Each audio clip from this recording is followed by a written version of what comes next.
¿Les parece si oramos? Señor, realmente eres grande, Dios. Día de hoy, Señor, háblanos, por favor, Dios.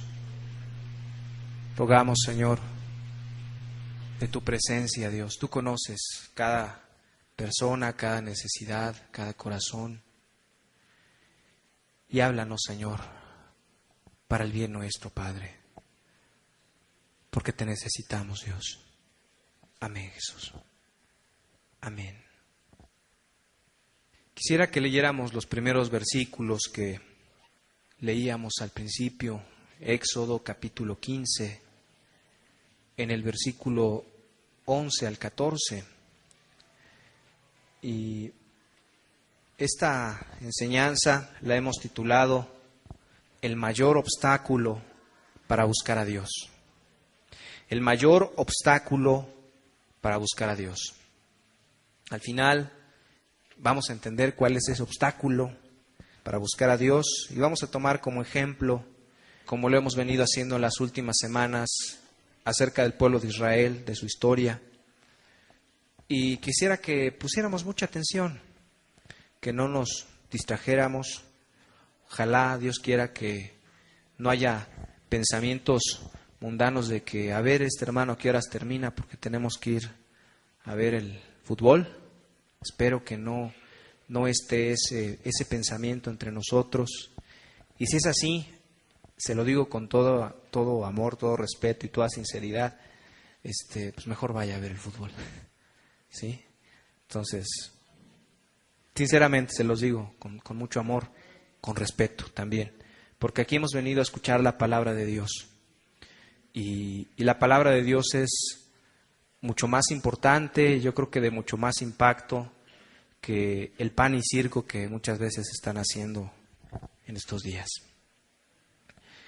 El mayor obstáculo para buscar a Dios. Éxodo capítulo 15, versículo 11 al 14, dice así la Escritura: ¿Quién como tú, oh Jehová, entre los dioses? ¿Quién como tú, magnífico en santidad, terrible en maravillosas hazañas, hacedor de prodigios? Extendiste tu diestra, la tierra los tragó. Condujiste en tu misericordia a este pueblo que redimiste. Lo llevaste con tu poder a tu santa morada. Lo oirán los pueblos y temblarán. Se apoderarán de dolor de la tierra de los filisteos. Son palabras de Moisés. Le decía Dios en alabanza: ¿quién como tú, Dios, entre todos los dioses? Porque tú eres magnífico en santidad, pero aparte eres terrible en maravillas y en hazañas. Y hablando del milagro que Dios había hecho, de que había sacado al pueblo de Israel de la tierra de Egipto, les dice que los condujiste en tu misericordia, los redimiste, los llevaste con poder a tu santa morada. Y hay otra palabra en Deuteronomio que dice que Dios llevó a Israel como el águila lleva a sus polluelos. O sea, refiriéndose al cuidado tan hermoso que Dios tuvo para con Israel cuando ellos estaban esclavos en Egipto y cuando Dios les dio la liberación. Pero es necesario que nosotros atendamos las advertencias que Dios nos hace en su palabra y comprendamos muy bien lo que le pasó a Israel. Pues, como hemos visto estas últimas 2 semanas, se han hablado algunos aspectos importantes de la historia de Israel, cuando Dios los liberó, cuando Dios los llevó a Mara, donde había aguas amargas, dice la Escritura, les hizo entender la condición espiritual de ellos, que ellos tenían problemas en su corazón. ¿Y qué hizo Dios ahí? Dice la Escritura que Dios sanó las aguas, como dando a entender que Dios también quería sanar el corazón de ellos, ¿verdad? Y que Dios, así como tenía el poder para sanar las aguas amargas, Dios también tenía el poder para sanar sus corazones. Era lo que Dios les quería decir al pueblo de Israel. Israel también vio muchas cosas hermosas, porque vieron ellos de primera fuente cómo Dios los sacó con mano fuerte, con mano poderosa. Vio el pueblo de Israel cómo Dios trajo toda su furia sobre Egipto, trayendo plagas tan terribles. La plaga de las moscas, las ranas. Finalmente, cuando mueren los primogénitos y los dejan salir al pueblo de Israel. Cuando vieron que se abrió el Mar Rojo, la destrucción del ejército de Israel, etcétera, etcétera. Si nos damos cuenta en este momento, hasta aquí, Dios ha estado con Israel colmándolo de mucha misericordia y Dios teniendo mucha paciencia para con ellos, ¿verdad? Llevándolos, instruyéndolos, aún de alguna forma hasta perdonando sus faltas de fe, porque llegó el momento en que la primera vez cuando entró Moisés a Faraón, pues dice la Escritura que Faraón, en lugar de liberarlos, pues trajo más fuerte el yugo sobre ellos. Ah, sí, pues están ociosos, pues busquen ustedes la paja, decía Faraón. Y dice la Escritura que Israel salió, cuando vieron a Moisés y Aarón, dijeron, pues ¿qué les hemos hecho a ustedes que nos han hecho abominables ante los ojos de Faraón? O sea, había una falta de fe en el pueblo de Israel, pero Dios muestra su cuidado hasta el extremo. Cuando los saca, cuando van vagando por el desierto, les pone una nube que los cubre durante el sol. Yo no sé si usted ha estado caminando, no sé, 2, 3 kilómetros debajo del sol. Pues el sol fatiga, ¿verdad? Llega el momento en que uno se quiere sentar y dice, ya me cansé, estoy buscando una sombra donde sentarme. Bueno, aquí era el desierto. Imaginémonos la temperatura tan alta que puede haber en un desierto. O en la noche, temperaturas tan frías. Pero dice la Escritura que en el día Dios les había puesto una nube para que ninguno de ellos se fatigara por el sol. Y también dice la Escritura que en la noche les había puesto una columna de fuego para alumbrarles. O sea, Dios tenía un cuidado tan extremo en que al pueblo de Israel no le fuera a pasar nada. Recordemos, estaban en el desierto, no estaban en un parque de diversiones. En el desierto seguramente había todo tipo de animales que los podían lastimar. Pero dice la Escritura que no pasó nada. O sea, Dios estaba con ellos. Y no solo eso, sino que dice también la Escritura que durante 40 años que ellos anduvieron vagando por el desierto, ni su calzado, ni su vestido se echó a perder. ¿Verdad? Eso dice la Escritura. Yo no sé si usted tenga una prenda de hace 40 años y que diga, mira, parece nueva. Yo creo que nadie, ¿verdad? Pero ellos sí. Ellos sí. Su calzado ni su vestido se habían envejecido. O sea, eso es parte de los milagros que Dios estaba haciendo con el pueblo de Israel. Mucho era el amor de Dios hacia Israel, porque Dios había hecho un pacto con Abraham. Dios es un Dios de pactos. Y Dios es un Dios que cumple sus promesas. Dice la Escritura que Dios no es hombre, ni hijo de hombre para que se arrepienta, ¿verdad? Dios cumple sus promesas. Tal vez los hombres no las cumplen, pero Dios sí cumple con integridad y con cabalidad cada una de las promesas que Él ha hecho hasta el día de hoy. Pero la Escritura nos muestra una actitud diferente de parte del pueblo de Israel. Cualquiera pudiera esperar que Israel les correspondiera, ¿verdad? Que si Dios les estaba dando amor, Dios les estaba cuidando, Dios les estaba dando protección, Dios les estaba dando aún el alimento, pues ¿qué pudiera esperarse de Israel? Nosotros como padres, que estamos con nuestros hijos, que estamos atentos a ellos, que los cuidamos, que velamos por ellos, que trabajamos por ellos, que les damos el alimento, que les damos el vestido, ¿qué esperaríamos de nuestros hijos? Amor, ¿no? ¿Verdad? O al menos que hubiera una correspondencia en ese sentido. Pero con Israel no fue de esa manera. Éxodo capítulo 16, en el versículo 1.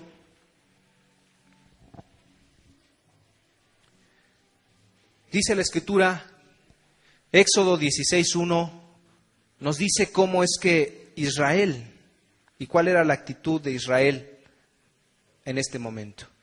Dice, partió luego de Elim. Elim era el lugar donde estaba Mara, el mar que estaba envenenado. Partió luego de Elim toda la congregación de los hijos de Israel, y vino al desierto de Sin, que está entre Elim y Sinaí, a los 15 días del segundo mes, después que salieron de la tierra de Egipto. Y toda la congregación de los hijos de Israel murmuró contra Moisés y Aarón en el desierto. O sea, imagínate, casi 3 meses después de salir de Israel, después de ver aquellas maravillas, dice aquí la Escritura que los hijos de Israel murmuraron contra Moisés y Aarón en el desierto. El pueblo de Israel murmuró. ¿Qué es una murmuración? Una murmuración es hablar en voz baja, que no te escuche el otro, y en especial manifestando una queja o un disgusto por alguna cosa. Es decir, es un sinónimo de susurrar, es un sinónimo de chisme y es un sinónimo de rumor. Oye, ¿ya supiste? Bla, bla, bla, bla, bla. ¿Ya viste? Mira, Moisés nos sacó al desierto. Pero mira, tenemos hambre.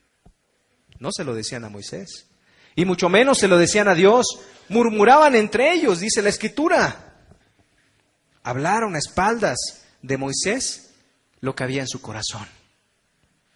Por otro lado, frente a Moisés seguramente decían: sí, Moisés, nosotros haremos todas las cosas que Dios ha ordenado. Dios dijo que guardáramos el día de reposo, sí, lo vamos a hacer, Moisés. Dios dijo que fuéramos santos, sí, lo vamos a hacer, Moisés.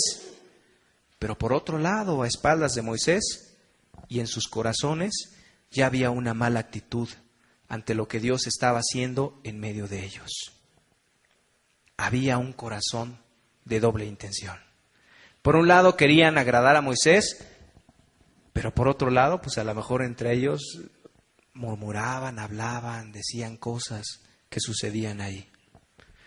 Como el día de hoy, seguramente. Hay gente que, por ejemplo, que dice o que empieza a murmurar: Dios, cuando yo no te buscaba me iba bien. Así como el pueblo de Israel, ¿no? Que empezaron a murmurar. Vamos a ver qué más, qué decían. Éxodo capítulo 16 en el versículo 3. Y les decían los hijos de Israel. ¿Qué era lo que murmuraban? Ojalá hubiéramos muerto por mano de Jehová en la tierra de Egipto, cuando nos sentábamos a las ollas de carne, cuando comíamos pan hasta saciarnos, pues nos habéis sacado a este desierto para matar de hambre a toda esta multitud. ¿Qué decía el pueblo de Israel? Ay, Moisés, Moisés, ¿por qué nos sacaste aquí? Mejor nos hubiéramos quedado en Egipto, allá nos hubiéramos muerto.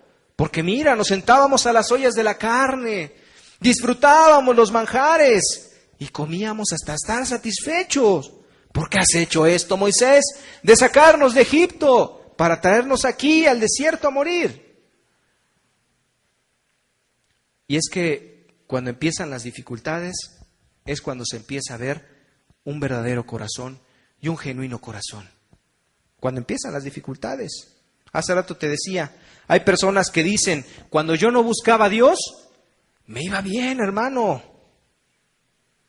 Quiero la bendición de Dios, dicen algunos, pero no quiero problemas. Y es que, amigo, hermano, sinceramente el camino del cristiano no es fácil. Nadie dijo que el ser cristiano era sencillo, ni tampoco dijo alguien que el camino del cristiano era un lecho de rosas. Sinceramente no. Velo a través de la historia. Los primeros cristianos, los primeros mártires. Ahí está Esteban, están los discípulos, los cuales fueron perseguidos. Todos murieron. Todos murieron en manos de los enemigos, excepto Juan, el cual murió de anciano, pero también dice la historia que lo metieron en un cazo ahí hirviendo con aceite. Y él no murió, Dios lo liberó. Ve desde antes, ve a aquellos que quisieron guardar en integridad la palabra de Dios, Sadrach, Mesach, Abednego, que estaban en Babilonia, los quisieron meter al horno de fuego, y dice la Escritura que ellos entraron, los metieron al horno de fuego, los aventaron, pero no les pasó absolutamente nada. Es decir, el camino de aquel que quiere ser justo, santo, cristiano, nunca va a ser fácil para nadie. Es que, hermano, yo antes no tenía problemas. Pues sí, dice la Escritura que cómo andarán dos juntos si no estuvieran de acuerdo. Cuando nosotros estábamos de acuerdo con el mundo, pues ¿quién nos iba a decir algo? ¿Quién te iba a decir estás mal? Porque todos caminábamos por el mismo camino, ¿verdad? Y hasta éramos ejemplo para otros. Y algunos hasta ufanándose. Mira, me fumo 2 cajetillas de cigarros y para algunos es un logro.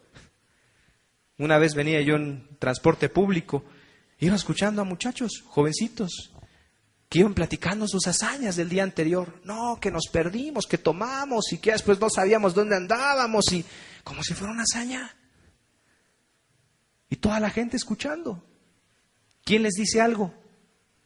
Pues como sus amigos andan en el mismo camino, pues al contrario, los felicitan. ¡Qué bueno! ¡Échale ganas! ¡Síguela así! ¿Verdad? Pero aquel que es cristiano no está de acuerdo con el mundo. Y aquí comienza el primer conflicto.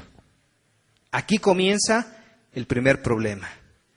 Y comienzan los inconvenientes en casa, y comienzan los inconvenientes en el trabajo, y comienzan los inconvenientes con los que eran considerados amigos, y comienzan los inconvenientes en la escuela, porque piensas diferente. Solo mira a tu alrededor. Para algunos seguramente dirán, oye, pues vas a perder el tiempo ahí donde estás, mejor mira, vente a ver el fútbol. Porque no piensas igual que ellos. Es decir, la vida del cristiano no es una vida fácil. Y cuando el pueblo de Israel comenzó a tener problemas, comenzó a revelarse lo que realmente había en el corazón de ellos. Había codicia en su corazón. Dice la Escritura en Números capítulo 11, en el versículo 5. Nada más imagínate las incoherencias que ya andaban diciendo en el pueblo de Israel. Números 11, 5. Dice, nos acordamos, decía el pueblo de Israel, le estaban reclamando a Moisés, del pescado que comíamos en Egipto, de balde, de los pepinos, los melones, los puerros, las cebollas y los ajos. Moisés, ¿no ves que esto lo comíamos de balde? Era una incoherencia. ¿De balde? El pueblo de Israel estaba esclavo. Trabajaba desde antes que saliera el sol hasta que se ponía. Dime, ¿tú crees que ellos comían de balde? No, nada era de balde en Egipto. Su comida era a precio de sangre y de la sangre de sus hijos y de sus hijas consumidos bajo el látigo y la pesada carga. Israel estaba cegado. Y no vaya a ser que aquí alguna persona diga, hermano, yo vivía mejor cuando estaba en el mundo. No vaya a pensar eso, o no vaya a haber alguien que diga eso. Yo vivía mejor cuando estaba en el mundo, porque en el mundo tenía muchos amigos. Y ahora no tengo nadie.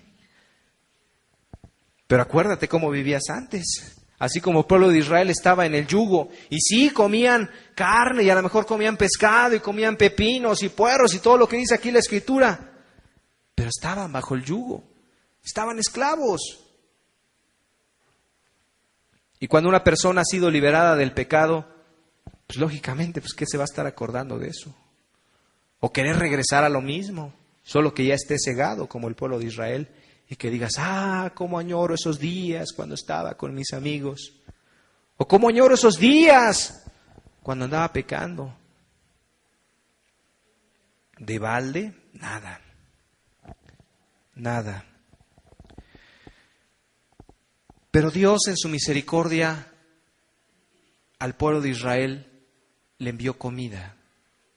Cuando ellos dijeron, Moisés, mira, allá en Egipto había ollas de carne, comíamos pan hasta saciarnos y aquí estamos muriéndonos de hambre.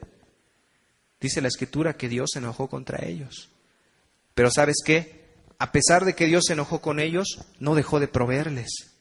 Y dice la Escritura que en su misericordia les envió pan. Les envió maná del cielo. Y también les envió codornices, dice la Escritura, para darles carne. Y esto no fue un milagro que haya hecho en un día nada más, o una semana. No, fue durante los 40 años que el pueblo de Israel anduvo vagando en el desierto. Era mucha la misericordia de Dios. Pero Israel se fastidió. Israel se fastidió y se cansó nuevamente y volvió a murmurar. Números capítulo 11, en el versículo 6, ahí más adelantito, en el siguiente versículo donde estábamos leyendo, dice: y ahora nuestra alma se seca, pues nada, sino este maná, ve nuestros ojos. Le dicen a Moisés: Moisés, ya estamos fastidiados de estar comiendo maná todos los días. Imagínate, sin trabajar, sin esforzarse por sembrar o por cultivar la tierra, y Dios les enviaba el pan desde el cielo y les caía. Y estos hombres fueron ingratos y decían: pues ya estamos fastidiados, porque únicamente comemos maná. Dice la Escritura que Dios les envía codornices. Entonces Dios se enojó contra ellos y dijo: trae a los ancianos, les voy a dar de comer carne. Pero dice la Escritura, eso lo hizo Dios con amor. Está bien, ya no quieren maná, les voy a dar carne. Y mandó las codornices por la tarde. Pero ¿sabes cuál fue la actitud del pueblo de Israel? Fue una actitud de codicia. De codicia, porque comieron hasta saciarse. Y lo dice la Escritura en un sentido de que hasta hartarse, hasta botargarse, hasta perder los estribos por comer carne. Y eso fue desagradable ante los ojos de Dios. ¿Y sabes qué hizo Dios ese día? Mató a muchos en el campamento de Israel. Envió una plaga por codiciosos y por codiciar eso en su corazón.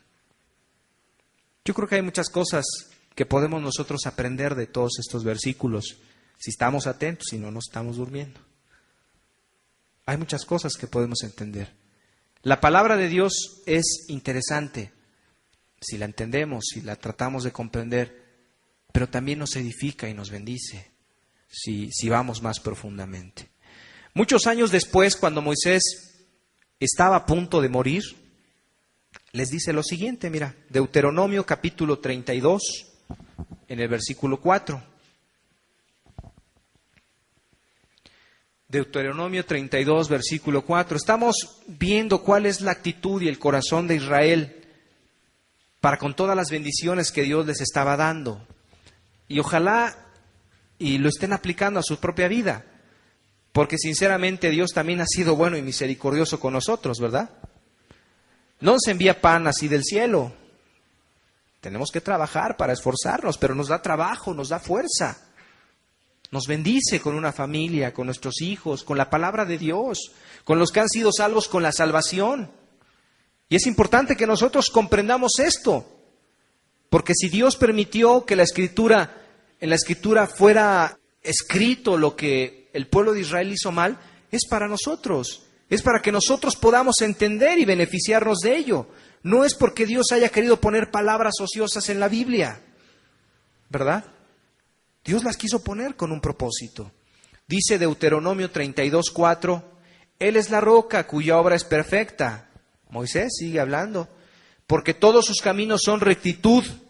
Dios es un Dios recto, Dios de verdad y sin ninguna iniquidad en Él. ¿Estamos de acuerdo en esto? ¿Sí? Es justo y recto. Dios es justo y recto, ¿verdad? Dice más adelante, la corrupción no es suya. Es decir, quien está mal no es Dios. Dice, de sus hijos es la mancha. Sino que quienes están mal son sus hijos, el pueblo de Israel. Generación torcida y perversa, dice Moisés. ¿Así pagáis a Jehová, pueblo loco e ignorante? ¿No es Él tu Padre que te creó? Él te hizo y te estableció. En el versículo 10, más adelante dice, le halló en tierra de desierto y en yermo de horrible soledad. Lo trajo alrededor, lo instruyó, lo guardó como a la niña de sus ojos. Como el águila que excita su nidada, revolotea sobre sus pollos, extiende sus alas, los toma, los lleva sobre sus plumas. Jehová solo lo guió y que con él no hubo Dios extraño. Y empieza a decirles todas las bendiciones que Dios les dio. El versículo 15, quisiera que lo leyéramos. pero engordó Jesurún. ¿A quién se refiere Jesurún? Al pueblo de Israel. Engordó Israel y tiró coces, es decir, comenzó a patalear como un niño berrinchudo. Engordaste, te cubriste de grasa. Entonces abandonó al Dios que lo hizo y menospreció la roca de su salvación. Imagínate lo que está diciendo Moisés aquí.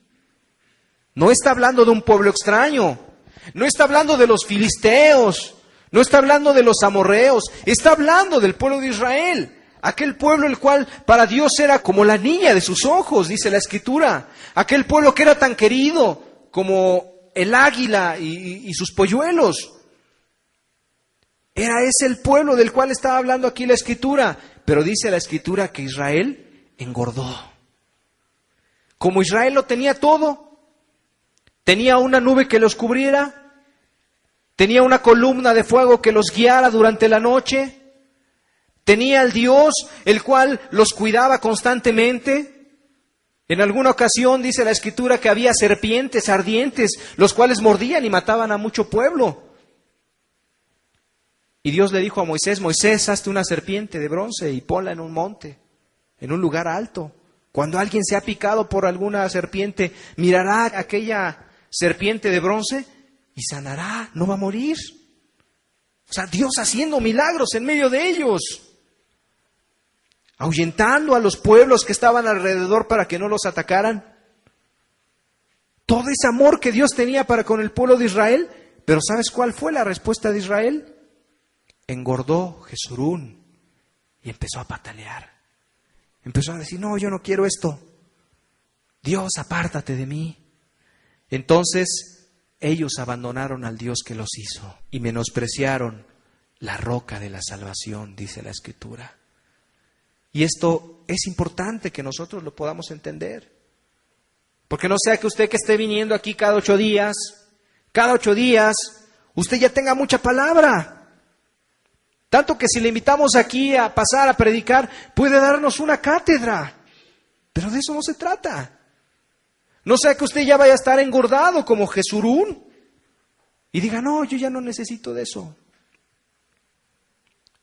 Y nos estemos acostumbrando a la palabra, nos estemos acostumbrando a las buenas cosas que Dios nos da, a las bendiciones que Dios nos da, y comencemos a tirar patadas en contra de Dios. Dios nos guarde de hacer este tipo de cosas. Pero eso pasó con el pueblo de Israel. Aquel pueblo el cual era el escogido, el elegido. Ustedes ni yo éramos pueblo elegido, pero Israel sí era pueblo escogido por él. Y Dios tuvo todos estos cuidados para con ellos. El versículo 19 de Deuteronomio 32 dice: y lo vio Jehová y se encendió en ira por el menosprecio de sus hijos y de sus hijas. Y dijo: esconderé de ellos mi rostro, veré cuál será su fin, porque son una generación perversa, hijos infieles. Tengamos cuidado, no sea que Dios vaya a decir esto mismo de nosotros. Le di la oportunidad de tener la Escritura, le hablé constantemente, mi espíritu estuvo contendiendo con él día y noche, o con ella, pero menospreció mi palabra. Y dijo: no vaya a decir que Dios diga esto, voy a esconder de ellos mi rostro. Y Dios ya no quiera estar aquí. Y Dios no quiera estar contigo. Y Dios ya no te quiere hablar por ser hijos infieles. ¿Qué podemos entender de Israel? Comentábamos al principio que el tema es: ¿cuál es el mayor obstáculo para buscar a Dios? Y hay varias cosas que quisiera que entendiéramos aquí. Y hay varias preguntas. ¿Cuál fue el mayor obstáculo para que Israel no entrara al reposo que Dios les prometía? ¿Cuál fue el mayor obstáculo para que Israel fuera desechado? ¿Cuál fue? ¿Los problemas que tenían entre ellos? ¿La falta de comida? que había muchos pueblos enemigos los cuales querían destruirlos. El pueblo de Egipto. ¿Cuál fue el mayor obstáculo de Israel para que fuera desechado? Porque Israel fue desechado, de decirles. Aquellos hombres que salieron de Egipto no fueron los mismos hombres que entraron a Canaán, excepto dos, Josué y Caleb. Pero del resto de esa generación, ninguno vio la tierra prometida. Ninguno. Ni siquiera Moisés, porque Dios mismo se airó con Moisés. Y si Dios se airó con Moisés, y si Moisés no entró, pues ¿quiénes somos tú y yo? Moisés hablaba cara a cara con Dios. ¿Quiénes somos tú y yo? Yo creo que vamos entendiendo, vamos comprendiendo lo que Dios dijo. Pero ¿cuál fue el mayor obstáculo? Porque esta actitud que tiene Israel en todo esto que hemos comentado, la vemos reflejada en toda su historia. Es un problema que traía Israel desde que fue formado. Esta historia de infidelidad, de menosprecio para con Dios, se va repitiendo de generación en generación. Se repite en el tiempo de los jueces, después de que entran a Canaán. Muere Josué, muere la gente de esa generación, y dice la Escritura que ellos comienzan a ser como los pueblos que están alrededor. Adorar a Baal, adorar a Astoret, adorar ese tipo de ídolos. Y Dios les levanta jueces para que les digan cuál es el verdadero camino. Pero se acaban los jueces y comienzan los reyes. Saúl, el primer rey, David, Salomón, Jeroboam, etcétera, etcétera. Todos los reyes que hubieron, toda la dinastía de reyes. Pero algunos reyes obedecían las leyes de Dios. Saúl comenzó obedeciendo las leyes de Dios, pero después se apartó. Y fue y consultó a una hechicera. David y Salomón, todavía en el reinado de ellos, se obedecía a las palabras de Dios, pero jamás guardaron aquel mandamiento, el cual decía que ellos iban a reposar un día. No guardaron el día de reposo. Y Dios trajo muchos problemas por esa razón. Vinieron otros reyes y muchos reyes comenzaron a hacer estragos en el pueblo de Israel. Cerraron el templo algunos dijeron, no, el Dios nacional ya no es Jehová, ahora es Baal. Y comenzaron a adorar a Baal. Comenzaron a menospreciar las palabras de Dios. Dios los llevó cautivos a Babilonia. Y Dios los trajo. Después de ese castigo muy grande. Y aún después de que Dios los trajo, ellos seguían en rebeldía en contra de Dios. Pero Dios levantaba a sus profetas, los cuales hablaran. Y aún en el tiempo de Jesús, si te das cuenta, es la misma actitud que ves, de menosprecio. Llegó Jesús y no lo quisieron reconocer. Menospreciaron las palabras del Señor Jesús, ¿no es así? ¿No por ello lo mataron? Eso dice la Escritura. Es decir, era un mal que de continuo estaba teniendo el pueblo de Israel, de menospreciar la palabra de Dios. ¿Y por qué Israel no entró a Canaán? ¿Será que Dios falló? ¿Ustedes creen eso? Cada quien conteste. ¿Será que las misericordias de Dios son limitadas? ¿O que no sirvan? ¿O será que el poder de Dios será limitado y que por eso no pudieron entrar? ¿Será que acaso eran muchos los obstáculos que el pueblo de Israel tenía delante de ellos, que les impedía servir a Dios como Dios quería? Yo creo que no. El problema era uno solo. Y la Escritura es clara. Ellos eran el más grande obstáculo. Ellos mismos. Su corazón obstinado e incrédulo. Ese era el problema de Israel. ¿Por qué Israel no seguía las leyes de Dios? Porque tenían un corazón obstinado e incrédulo. ¿Y por qué lo comentamos? Porque no nos vaya a pasar a ti y a mí. Que tengamos un corazón obstinado, como un niño berrinchudo, e incrédulo. Moisés lo describe de la siguiente forma. Deuteronomio 31, 27. Dice así: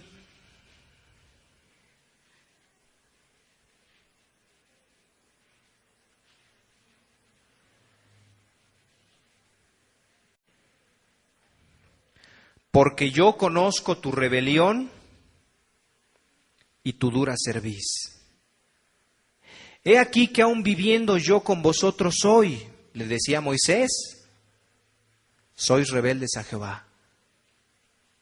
Decía Moisés, yo conozco, Israel, tu rebelión y que eres de dura cerviz. Es decir, es difícil que quieras agacharte, que quieras ser humilde. Es difícil, Israel, decía Moisés, porque aún viviendo, yo con vosotros, decía Moisés, son rebeldes a Jehová. ¿Cuánto más después que yo haya muerto? El versículo 29, porque yo sé que después de mi muerte, ciertamente os corromperéis y os apartaréis del camino que os he mandado y que os ha de venir mal en los postreros días por haber hecho mal ante los ojos de Jehová, enojándole con la obra de vuestras manos. Moisés les está profetizando y les está diciendo, yo sé que después de que yo me muera, ustedes se van a corromper. Yo sé que después de que yo muera, se van a apartar del camino que yo les he mandado. Y que les va a venir mal en los postreros días por haber hecho mal ante los ojos de Jehová. Les comentaba, hay varias cosas que yo creo que podemos entender de la historia de Israel y que se ven resumidas en Hebreos. Hebreos capítulo 3, del versículo 7 al 11. Y el escritor de Hebreos dice algo muy cierto y que tiene aplicación para los que quieren seguir a Dios. Por lo cual, como dice el Espíritu Santo, ¿qué dice el Espíritu Santo? Si oyeres hoy su voz, no endurezcáis vuestros corazones. ¿Has escuchado tú la voz de Dios? Y lo comentábamos hace 15 días, la diferencia entre oír y escuchar, ¿verdad? Espero que no se les haya olvidado. Oír y escuchar son cosas diferentes. ¿Ha usted escuchado la voz del Espíritu? Algunos la han escuchado audiblemente, no todos, pocos, contados. Pero a través de la Escritura, a través de una predicación, a través de estar meditando, a través de estar orando, seguramente Dios te ha hablado a ti. Estoy casi seguro, segurísimo. Dios nos habla a todos de alguna forma. Y en algún momento Dios te ha hablado. Si oyeres hoy su voz, y si estás atendiendo a esta predicación, y si no te estás durmiendo, no endurezcas tu corazón. No lo pongas duro, sino sé humilde. Dice, como en la provocación, en el día de la tentación, en el desierto, donde me tentaron vuestros padres, me probaron y vieron mis obras 2 días, 40 años, dice la Escritura. A causa de lo cual me disgusté con esa generación y dije, siempre andan vagando en su corazón y no han conocido mis caminos. Por tanto, juré en mi ira, no entrarán en mi reposo. Es una advertencia que Dios nos está haciendo a través de la Escritura, que el Espíritu Santo nos está hablando aquí. Son palabras del Espíritu Santo. ¿Qué dice el Espíritu Santo? No endurezcas tu corazón. No endurezcas tu corazón. Porque si Dios te ha dado cosas buenas y tú lo puedes entender, lo puedes palpar, lo puedes comprobar, es porque Dios quiere bendecirte y quiere seguirte bendiciendo. Pero es que tú quieras atender a la voz de Dios, que tú quieras andar por sus caminos, que dejes el camino de pecado, en otras palabras, dejes tu maldad. Como en la provocación, en el día, dice, de la tentación en el desierto, donde me tentaron sus padres, dice la Escritura. Donde el pueblo de Israel, a causa de su corazón duro, incrédulo, que andaba vagando, es decir, que andaba de aquí para allá. Ahora sí voy a buscar a Dios, pero otros días no lo buscaban. Ahora sí voy a hacer la voluntad de Dios, pero otros días no los hacían. Hasta en cosas mínimas que Dios les puso para probarlos, y el pueblo de Israel no respondía. Cuando Dios mandó el maná, ¿cuál era la ley y la instrucción para el maná? El maná, dice la Escritura, que era como una hojuela dulce, con un sabor dulce. Y esa hojuela bajaba del cielo como un rocío y llegaba a la tierra y la tierra se llenaba del maná. Entonces el pueblo de Israel dice que salía y cada uno tomaba una cierta medida para comer ese día. Pero la instrucción era esta: diario van a salir ustedes a recoger el maná. Nadie puede recoger más de lo que no pueda comer. Un día antes van a guardar 2 medidas, es decir, van a apartar el doble para el día de reposo y para el viernes, por decirlo así. ¿Saben qué hizo el pueblo de Israel? Dice la Escritura que algunos guardaban más, como diciendo, ay, para que no me falte mañana, ¿qué tal si mañana no cae maná? Incredulidad en el corazón. ¿Y saben qué pasaba con ese maná? Se agusanaba.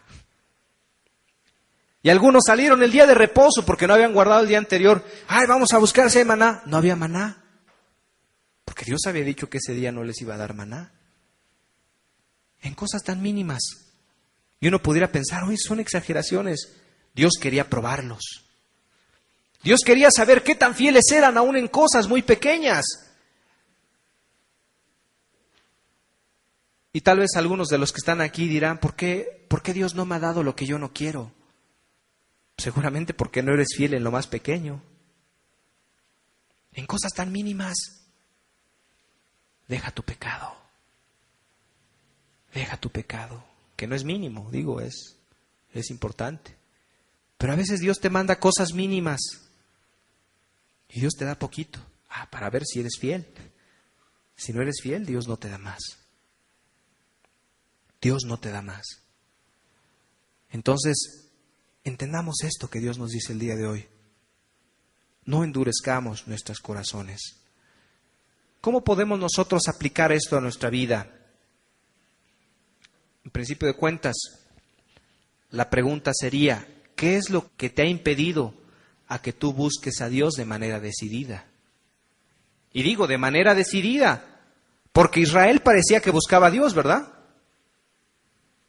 Pero no lo buscaban, su corazón era doble. ¿Qué es lo que ha impedido en tu vida que busques a Dios de una manera decidida? Algunos dirán, no, pues mis problemas. Aquel problema grande que tengo, hermano, es lo que me ha impedido buscar a Dios. Mis problemas personales. O los problemas contigo mismo también. O tus frustraciones. Es que yo no quiero buscar a Dios porque tengo muchos problemas, hermano. En mi casa, si usted viera, muchos problemas que tengo con mi esposa, con mis hijos y bla, bla, bla, bla, bla, bla. Yo creo que todos tenemos problemas. Todos. La vida está basada en problemas. Hasta el aprendizaje está basado en problemas también. Así aprendemos. Pero eso no es un pretexto para no buscar a Dios. Algunos dirán, hermano, yo no busco a Dios por mi economía. Por mi situación tan difícil, hermano. No hay dinero. Y eso me impide buscar a Dios. Yo no he conocido gente que tenga dinero de sobra. Y aquí no hay muchos, creo que nadie. Pero Dios nos manda a buscarlo, aún a pesar de ello. Hermano, no puedo buscar a Dios por mi salud. Estoy enfermo, hermano. Me es difícil buscar a Dios. Es un pretexto. Sinceramente es un pretexto, porque hay mucha gente que estar en condiciones peores que las de nosotros y están buscando a Dios. Y es más, algunos hasta están sirviendo. Sirviendo a Dios. Sin piernas, sin brazos. Y sirviendo a Dios. Son ejemplos de lo que Dios puede hacer en una persona si es que quiere buscar a Dios. Algunos dicen, hermano, yo no busco a Dios por mi falta de preparación. Hace 8 días yo hablaba con una persona y le decía, pues, ¿por qué no predica? Pues usted tiene el conocimiento de Dios, No, hermano, es que no sé leer. ¿Y eso qué? Háblales de tu testimonio. Y no solo eso, me impactó que un hermano me decía, hermano, yo cuando empecé a ir a la reunión yo no sabía leer. Y aprendí a leer con esto. Y le estoy hablando de una persona ya mayor. O sea que no es pretexto. No podemos decir yo no busco a Dios o yo no sirvo a Dios porque no sé leer. Pues hay que empezarle a leer. Hay que empezar. No tengo estudios, eso no importa. Para Dios no es importante eso. A Dios lo que le importa es el corazón. Hermano, no busco a Dios por mi familia. Es que ellos son de otra religión. No, hermano. Mi esposo, hermano, me va a golpear. Me va a correr de la casa. Dios te dirá qué es lo que tienes que hacer. O hermano, mi esposa me va a correr de la casa. O no busco a Dios por mis creencias, porque creo que no puedo, porque no sé. Tantas cosas que podemos decir, ¿por qué no buscamos a Dios? Lo mismo le pasaba al pueblo de Israel. Señor, no te podemos servir porque tenemos hambre. No nos mandas pan. Y Dios les mandaba el maná. Señor, no te podemos servir porque queremos carne. Y Dios les mandaba la carne. Señor, no te podemos servir porque hay mucho sol aquí en el desierto. Y Dios les mandaba la nube. Señor, no te podemos servir porque hay muchas serpientes en el desierto. Y Dios les decía, haz una serpiente de bronce. En otras palabras, dándonos a entender Dios, yo tengo el poder para poder solucionar todos tus problemas. Todos. ¿Tienes problemas contigo mismo, en tu familia? Dios es poderoso para ayudarte. ¿Tienes problemas económicos? Dios es poderoso también para ayudarte. ¿Y sabes muchas veces por qué no te da más o por qué no nos da más? Porque seguramente nos pasaría como el pueblo de Israel, que pedían codornices y llegaron las codornices y sobre ellas hasta hartarse. Tal vez Dios por eso no nos da más, porque seguramente seríamos igual, ¿verdad? Habría codicia. Guardaríamos más de lo que Dios quiere. ¿Estás enfermo? ¿Tienes problemas de salud? Dios también es poderoso. Y sabes, muchas veces Dios manda las enfermedades con un propósito. Porque muchas veces hay personas que están aquí que si no estuvieran enfermas no buscarían a Dios. ¿O no? A mí me pasó. Dios tuvo que traerme una enfermedad para hablarme. Y es cuando yo entendí que qué limitado soy, qué finito soy, qué insignificante soy delante de Dios. Pero eso yo, en lo personal, no lo hubiera podido entender si Dios no hubiera traído mi enfermedad. Anduviera sin buscar a Dios. Y así muchas personas de las que están aquí. Entonces, una, dale gracias a Dios por tu enfermedad. Y segunda, pídele a Dios que te sane, si es que es su voluntad. La falta de preparación, pues, Dios da oportunidades, ¿no? Y Dios da también la capacidad. Decía yo de este hermano, el cual me decía, hermano, yo no sabía leer. Es más, ni siquiera español sabía hablar. Y el hermano ya anda predicando, déjenme decirles, en otros lados. Y es una bendición. Mi familia, es que ellos son de otra religión o son diferentes a mí. Bueno, déjalo en las manos de Dios. Realmente, si te das cuenta, el mayor obstáculo del pueblo de Israel para que ellos buscaran a Dios eran sus corazones, eran ellos mismos. El mayor obstáculo para que tú busques a Dios, ¿quién es? El que está al lado de ti. eres tú mismo. Si es que no estás buscando a Dios. Y esta conclusión es la misma que Esteban les dijo al pueblo de Israel. Esteban, el primer mártir. Quisiera que leyéramos ese versículo y nos vamos a dar cuenta que no difiere de lo que Dios les decía en el Antiguo Testamento.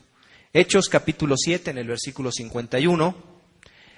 Esteban fue apresado, era un hombre de Dios, y los sacerdotes de Israel, los cuales estaban celosos, los cuales no comprendían el tiempo que les había tocado, que Jesús había venido, que quería salvarlos, y dice la Escritura que lo tomaron preso, porque él predicaba la palabra de Dios. Él les hablaba a otros de la palabra de Dios, era una persona con mucha capacidad para hablarle a los demás, y les hablaba con denuedo. Y dice la Escritura que trajeron a Esteban delante de los sacerdotes, y él comenzó a hablarles, y a decirles esto que estamos platicando el día de hoy, que Dios había traído por el desierto a Israel, pero Israel había sido duro de cerviz, y que Dios había traído reyes, y que Dios había traído esto y aquello. ¿Y sabes qué concluye Esteban?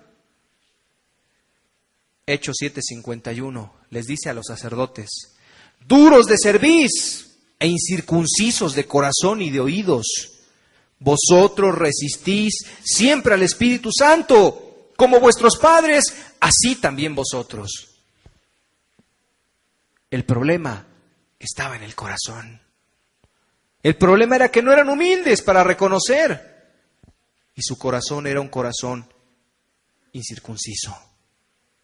Resistían siempre al Espíritu Santo. No, el problema más grande o el obstáculo más grande no es tu problema, sinceramente. Tampoco el obstáculo más grande era que Israel no tuviera de comer. Porque Dios siempre ha estado dispuesto, así como Israel, a ayudarnos a todos nosotros. Dios siempre ha estado dispuesto. ¿Ve Israel? ¿Acaso tú has escuchado el día de hoy de un pueblo que se llame Filistea? ¿O de un país que se llamen los amorreos? ¿Los jebuseos? ¿Los cananeos? No. Pero hay una nación, la cual se llama Israel. Y ellos son descendientes de todo lo que está aquí en la Escritura.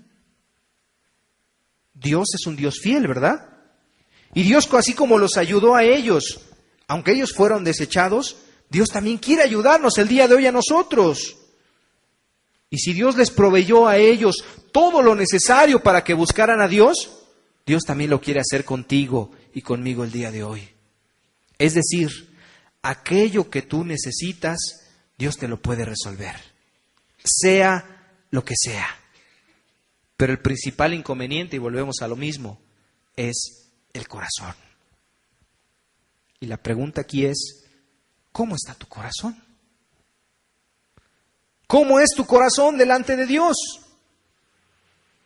¿Es un corazón adecuado? ¿O es un corazón como el de Israel? Un corazón incrédulo, un corazón obstinado, un corazón perezoso, un corazón que le pesa hacer la voluntad de Dios. ¿Cómo es tu corazón el día de hoy? Por eso la Escritura dice, Hebreos 3:7, lo volvemos a leer. Por lo cual, como dice el Espíritu Santo, no lo digo yo, no lo dice Pablo, no lo dice Pedro, lo dice el Espíritu Santo. Si oyeres hoy su voz, no endurezcáis vuestros corazones, como en la provocación, en el día de la tentación, en el desierto. En otras palabras, no endurezcas tu corazón, pensando que no buscas a Dios por tus problemas, por tus situaciones difíciles.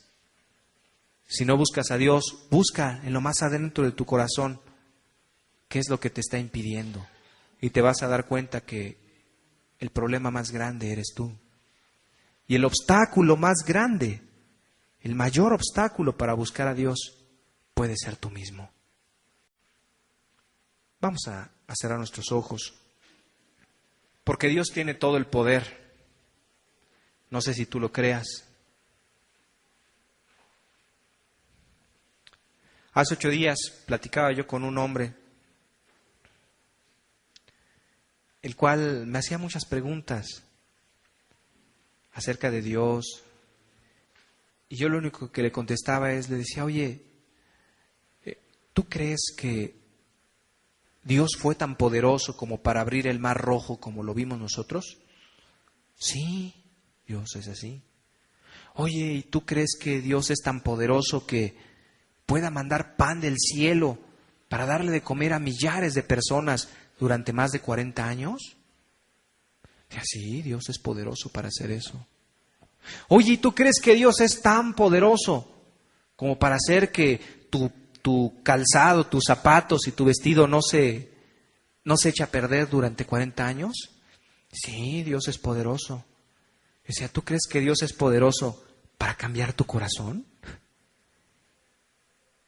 Y se quedaba callado y me decía con la cabeza como queriendo decirlo y no, sí. Y es que Dios es poderoso. Les pregunto a ustedes, ¿ustedes creen que Dios abrió el mar rojo? Sí, ¿verdad?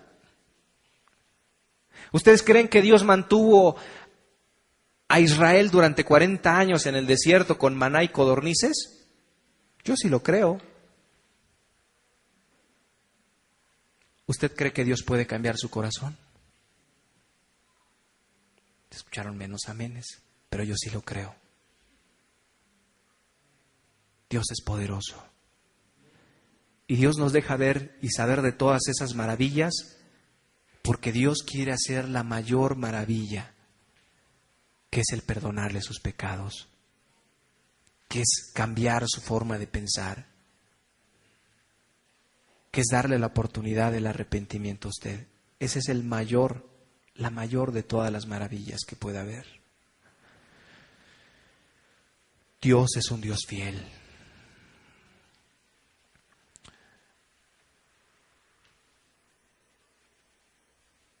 Dios es un Dios que tiene todo en sus manos. Y es un Dios que tiene la capacidad de cambiar su corazón. Por lo cual, como dice el Espíritu Santo, si oyeres hoy su voz, no endurezcas tu corazón, así como lo hizo Israel, el cual fue desechado. No endurezcas tu corazón. No endurezcas tu corazón con Israel.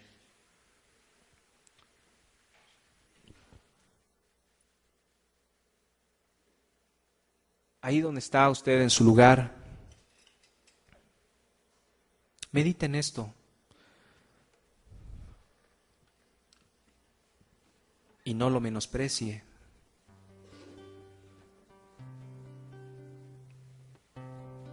Es una palabra muy sencilla.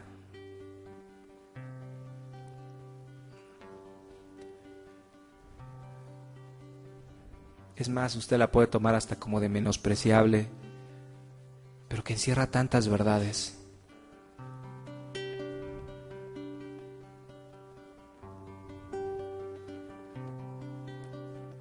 Y Dios nos advierte acerca de la actitud que tuvo Israel.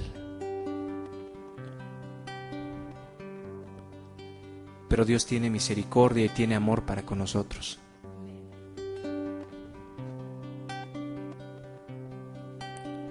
Medite, escudriñe su corazón y escuche este canto.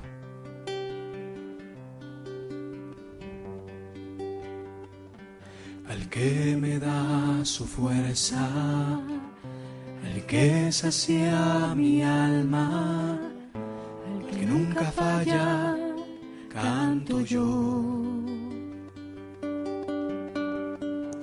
El que me hace ver todo claro, el que no conoce derrotas, a la luz que me alumbra, canto yo.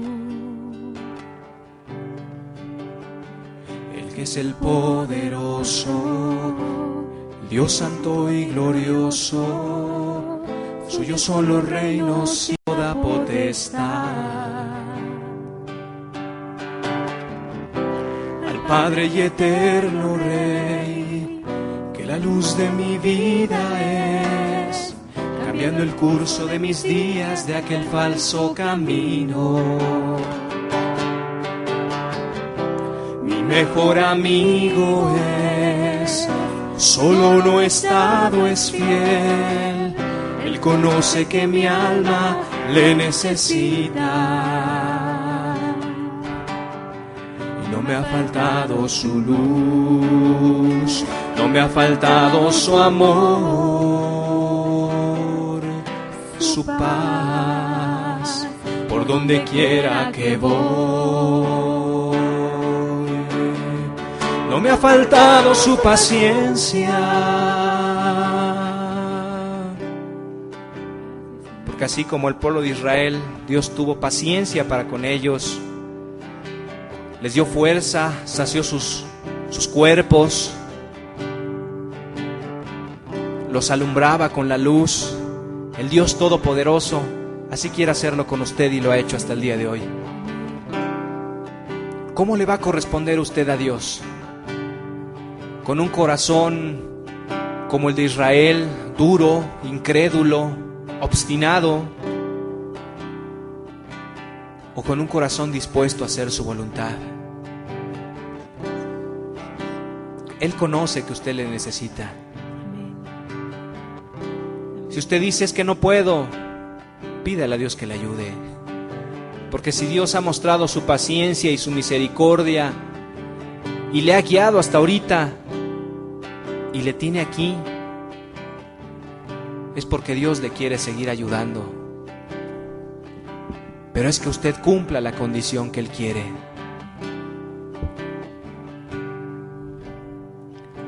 Al que me da su fuerza, al que sacia mi alma, al que nunca falla, canto yo. Al que me hace ver todo claro, al que no conoce derrotas, la luz que me alumbra, canto yo. Es que es el poderoso, el Dios santo y glorioso. Suyos son los reinos y toda potestad. Al Padre y eterno Rey, que la luz de mi vida es, cambiando el curso de mis días de aquel falso camino. Mi mejor amigo es, solo no estado es fiel, Él conoce que mi alma le necesita. Y no me ha faltado su luz, no me ha faltado su amor, su paz, por donde quiera que voy. No me ha faltado su paciencia,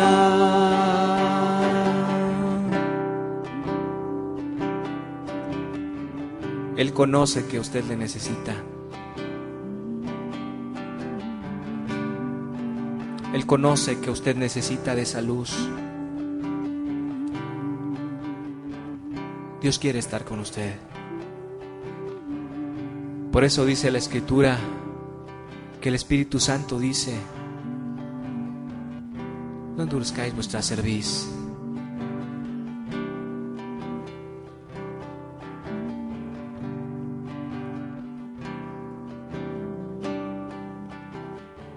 Señor, gracias te damos por tu palabra, Dios.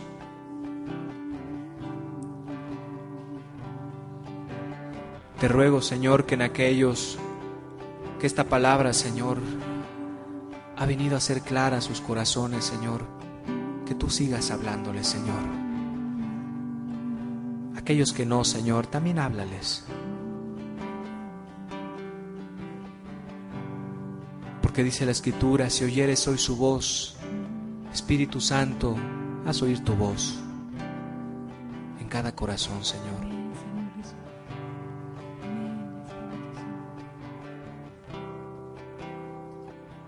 Muchas gracias, Dios,